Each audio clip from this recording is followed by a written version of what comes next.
tieši piemērojamas Eiropas Savienības tiesību akti nav noteikuši citādi vai savādāk. Lasam tālāk. Paliek jautrāk. Vienreiz lietojama medicīnisku ierīču pārstrādi ir tiesīgs veikt personas, kuras ir izpildījušas šajos noteikumus, respektīvi regula, un uz tās pamata izdotējas tieši piemērojamas Eiropas Savienības tiesu aktus noteiktas prasības un tīri ir izdots certifikāts, kas apliecina šo prasību izpildi. Tātad te parādās jauns tāds nosaukums pārstrādātais. Iznāk, ka mēs tagad kļūsim par kaut kādiem pārstrādātājiem. Tad jau sanāk, ka tam pārstrādātājiem par pārstrādātājiem medicīniskajiem ierīcēm ir tāda pati atbildība, kuru normatīvi akti nosaka ražotājiem par jaunām medicīniskajām ierīcēm. Paliek drusku baisi. Vienreiz lietojamas medicīniskas ierīces ražotāja atbildība par konkrētu medicīnisku ierīci izbeidzas ar brīdi, kad šo ierīci neutilizē saskaņā ar ražotāja norādījumiem, bet uzsaka šīs ierīces pārstrādi. Te mēs sākam jau domāt vēl nopietnāk. Un tad nonākam pie vēl viena punkta, ka ir aizliegta pārstrādātas vienreiz lietojamas medicīniskas ierīces atkārtota laišana tirgu. Uzreiz pasaku, pievēršam šīm punktam uzmanību, būs baigi svārīgi tālāk.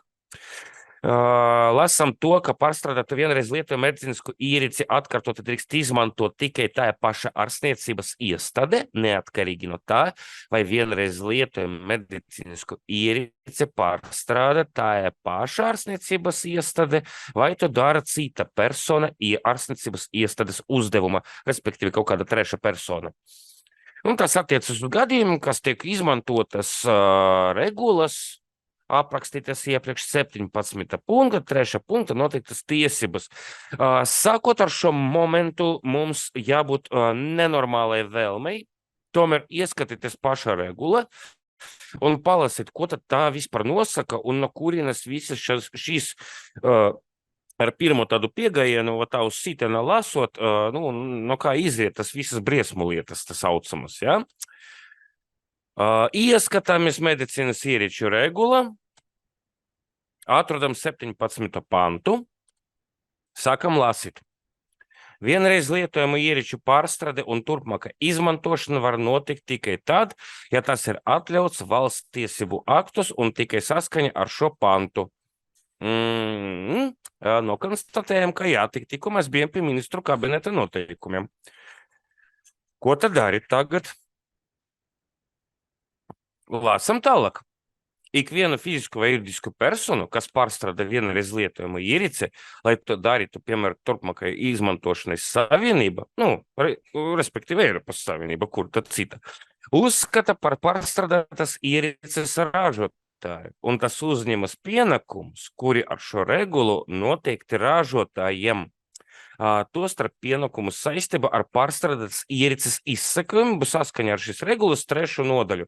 Noteikti tūlītas lasīsim 3. nodaļu, domāsim, ko darīt tālāk, vai ne? Viss jau ir labi. Varbūt uz šo brīdi mēs esam pārskrējuši visai regulai, krustam šķērsam pāriem no sākuma līdz beigam, vēlreiz parlasījām visus tos ministra kabineta noteikumus, lai nosecinātu, ko tad mēs tagad pēkšņi pārstrādāsim, kāpēc sterilizācijas nodaļa ir kļuvusi par ražotni vai visas slimnīca kopumā, ja?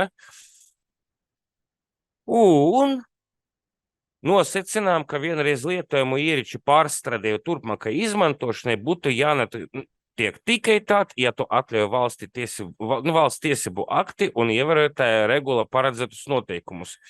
No šī brīža paliek mierīgāk, jo saprotam, ka tomēr, ja jau tie pienākumi un tiesības ir deleģētas dalību valstim, tad te ir vairāk jāskatās arī uz tiem vietējiem ministru kabineta noteikumiem, tad mēs tagad viņus varam drukāt ārā, karināt pie sienas un censties ievērot katru punktu, ķeksējot, ko tad mēs tur varam darīt un ko nevaram.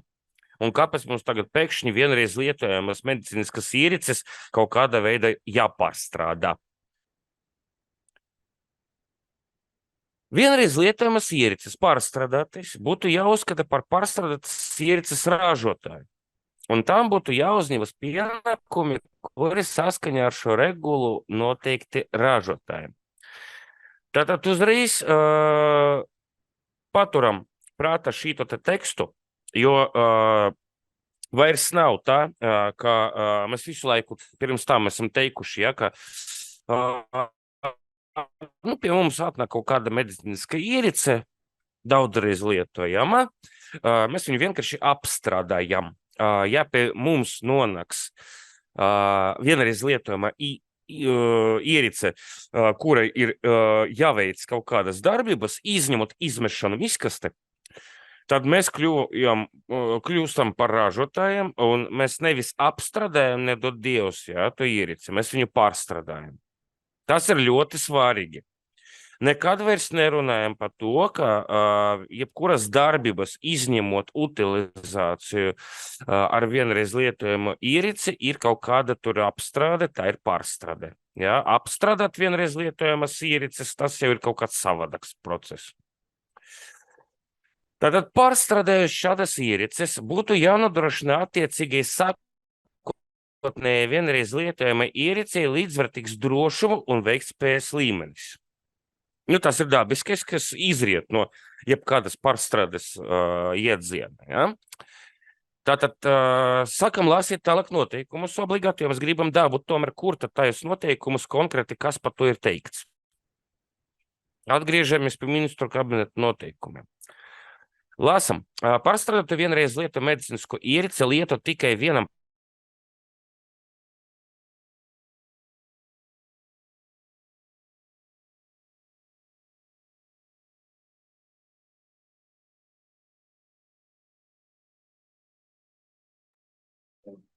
Lau, Vitālī, tev uzkārās tīkls.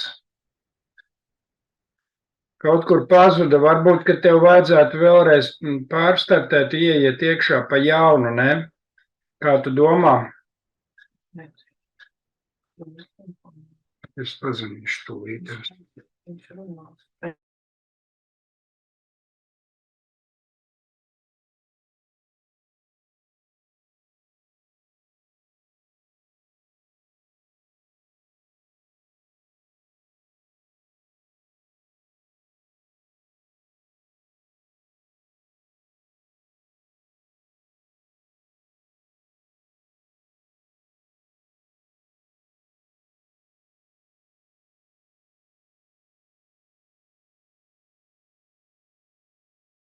Tā, es nesapratu, kas tagad mums ir noticis. Tev tu vienkārši uzkāries. Tu pēkšņi mēs redzējām tikai sastingušu ceļu noteiktā grimasē un viss. Tev jāiet no tās pašas vietas apakaļ, kur tu paliki. Tātad šito mēs visi redzējām. Uztais šāri. Tā, tūlīt. Jā. Tā jau ir infrastruktūra. Tur neko nepadarīs. Tā. Noteikti tālāk tev jāiet. Tā. Bremzējiet mani kāds, atceroties, pie kā mēs esam palikuši. Vēl. Noteikti redzējam. Šito mēs redzējam. Vēl uz priekšu. Tā šeit. Nē. Šajā vietā. Šajā vietā. Jā. Tā. Runāt par visiem šiem punktiem. Viņi jālasa ļoti uzmanīgi, ja? Un tātad jāsaprot tas, es varbūt tagad atkārtošos, jo to konkrētu savu nobeigumu es neatceros, kur es uzkaros. Tātad atšķiram apstrādi no pārstrādes. Sāksim ar to. Tālāk lasam visus punktus ļoti uzmanīgi, jo te viss, cik tas vien bija iespējams, ir paskaidrots. Bet atceramies to, ka vienreiz lietojam medicīnisko ierīci var pārstrādāt un atkārtot lietot ierobežotu reižu skaitu.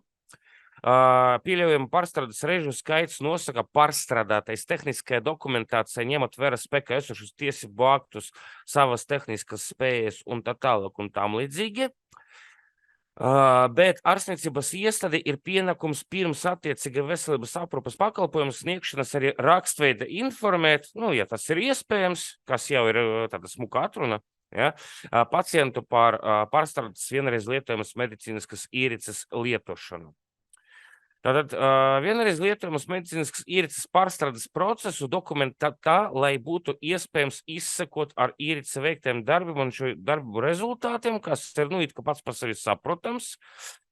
Un tad pārstrādātais nodrošina, ka tiek pieņemti un darbojas iekšēji normatīvi akti, kuri nosaka rīcību gadījumā, ja tiek konstatēts, ka pārstrādāta vienreiz lietojama medicīniska ierīce neatbilst šo noteikumu, respektīvi regulas vai citu Eiropas Savienības tiesību aktu prasībām.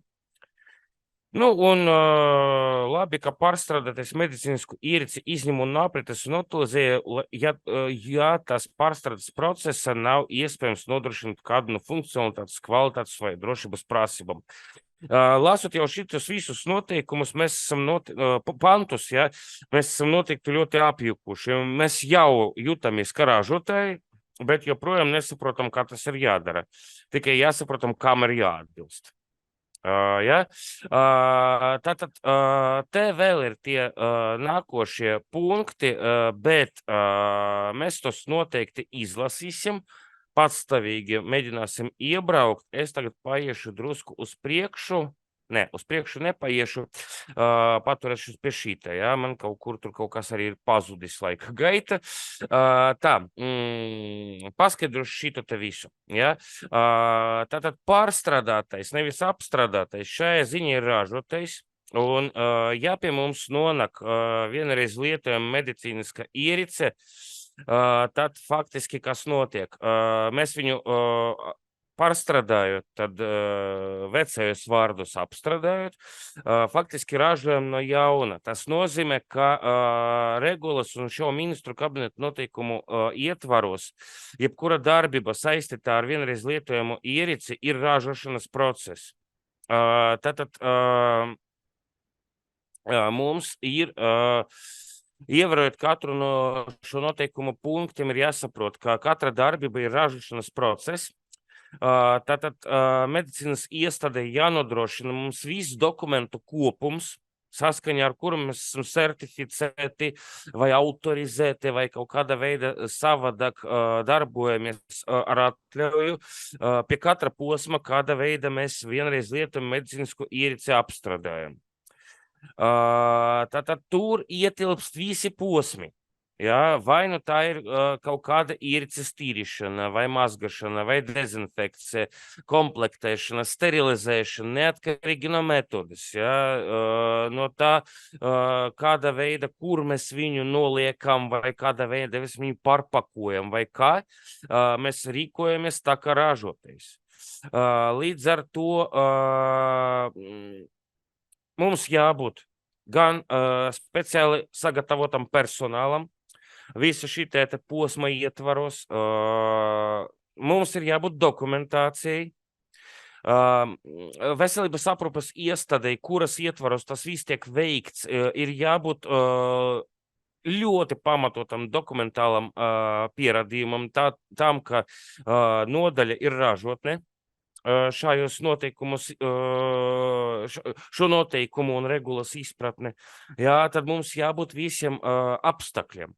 Tā kā ražotnei. Mēs nevaram vienkārši pakot kaut kāda iepakojuma, kas mums pagadījies par rokai, ja? Kaut kādu tur kreisu uzlimiti uzlimet. Mums ir jābūt attiecīgam marķējumam, mums ir jābūt attiecīgam paziņojumam par to, ka šī ierīce ir pārstrādāta. Ja?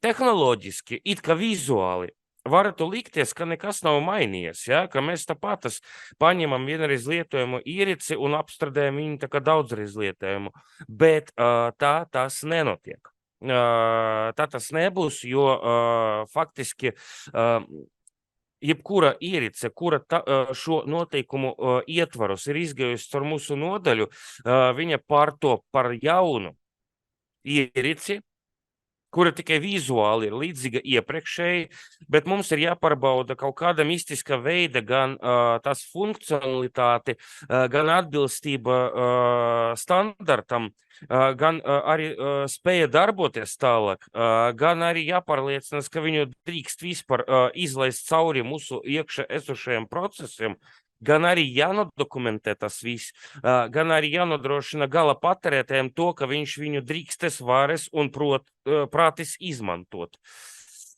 Es tagad izskrēju cauri visiem šitiem te pantiem, tur viņi vēl ir mazbišķiņi palikuši arī pašos noteikumos. Tagad pa priekšu secinājumi, lai nav tik traks šoks, un tā es vēl pateikšu pāris vārdus par to, kur var papētīt pašu regulu un komentārus par regulu. Tur vēl ir daudz tādi momenti, kuras es varbūt te tagad nepieminēju.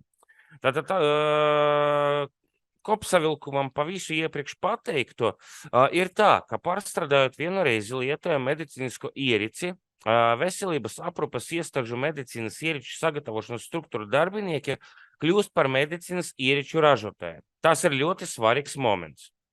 Kāda veida tas dokumentāli un juridiski notiek, par to ir jāparūpējas augšgalam, jeb ārstniecības iestādes vadībai. Ja? Nav tagad katram sterilizācijas struktūra vienības darbiniekam ir jādomā par to, kā viņš pēkšņi būs ražotājs. Par to ir jādomā tomēr ārstniecības iestādei, kura atbild un nes pilnu juridisku atbildību par visu šito te procesu. Protams, ka jānodrošina pēc tam būs nodaļa tas viss. Un kā atvieglojums. Ja, jo mēs negribam galīgi pārtapt par ražotni, un tas arī ir atkarīgs no administrācijas, no vadības, ir ļoti labs moments. Ja ārstniecības iestāde vēlas izmantot pārstrādātas vienreiz lietojamas medicīniskas ierīces, vēlas izmantot, ja? Tā, vai nu tā izpilda visas tas iepriekš minētas prasības, gan regula pa priekšu, gan noteikumus, kā virsu tam visam, ja? Un piemēro to visu no sākuma līdz beigam, vai izpilda 17. panta, regulas 17. panta 3. punkta prasības un uzsaka vienreiz lietojumu medicīnisku ierīču pārstrādi, slēdzot atbilstošu līgumu ar pārstrādātāju par šāda pakalpojuma sniegšanu. Tad, ja gadījuma iestāde pati nekādīgi nevarēs to nodrošināt, un es domāju, ka tādas iestādes būs daudz galu gala, tad būs jāmeklē ar pakalpojuma sniedzējs, kurš var to visu nodrošināt, dokumentāli var apstiprināt, pierādīt un nodrošināt iestādi ar visu attiecīgu dokumentālu pierādījumu, un tad mums būs līgums pār pakalpojuma sniegšanu. Un tātad, lai tagad mēs visi neapjuktu galu gala, tad Sterivīte LV mājaslāpa var atrast iepriekšējā gada Gundara prezentāciju tieši par konkrētu regulu. Konkrēti par šitas regulas piemērošanu.